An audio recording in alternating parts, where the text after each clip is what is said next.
मनुष्य जब तक मोक्ष नहीं प्राप्त कर लेता तब तक नित्य यज्ञ करता रहता है। अब कुछ लोग हैं, उनके कर्म अच्छे हैं, सुकर्म है, विकर्म है, दुष्कर्म है, वो अलग विषय है, लेकिन इसके बिना संभव नहीं है। मोक्ष यात्रा अनवरत चलती रहती है। हमें लगता है कि कोई व्यक्ति जाता है तो उसका कष्ट होता है, दुख होता है, सामाजिक प्राणी है, तो इस आत्मा है, आत्मा नए नए शरीर धारण करती है। कहाँ क्या हो तो परमात्मा की व्यवस्था है, कौन मोक्ष में जाएगा, कौन नरक में जाएगा, कौन कहाँ जाएगा। तो ऐसे शास्त्री जी की याद आ रही थी। शास्त्री जी का कल निधन हो गया। कल शाम को हमने और सोनू ने यहाँ पर श्रद्धांजलि भी दी थी।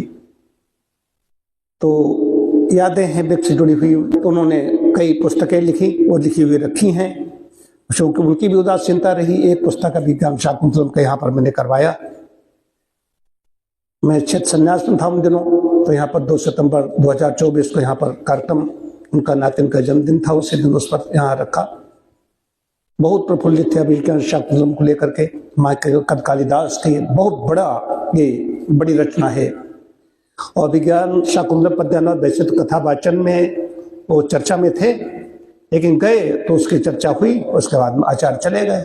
लेकिन इससे चर्चा नेट पर भी खोलो, तो नेट पर गूगल करो तो अभिज्ञान शाकुंतलम पद्यानुवाद लिखोगे तो शास्त्री जी आ जाते हैं। तो चर्चा हुई। कल हमने भाई विज्ञप्ति भी जारी, हमारे पिता तुल्य जो थे तो मैंने विज्ञप्ति जारी की। पेपरों ने भी, मीडिया ने भी उनको दी कि साहित्य जगत के एक हस्ती, उनके बड़े भाई प्रभात जी बड़ी हस्ती थे। तो यादें हैं। अभी बहुत लोगों को पता नहीं, प्रोफेसर उपे मिश्र, बड़े बड़े सब दिग्गज हैं लोग, जो लोग यहाँ पर मुख्य अतिथि थे, उनको 5-5 लाख रुपए सम्मान मिला उनकी पुस्तकों के लिए।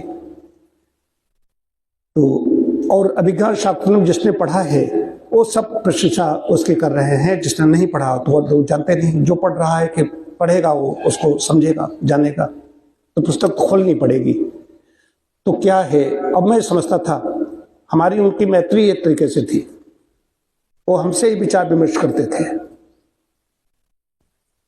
ठीक है, ये तो ही है। तो आज में उनकी स्मृतियां हैं, इस स्मृतियों को मैंने इसमें आपके सामने थोड़ी सी चर्चा की, बाकी बहुत कुछ है।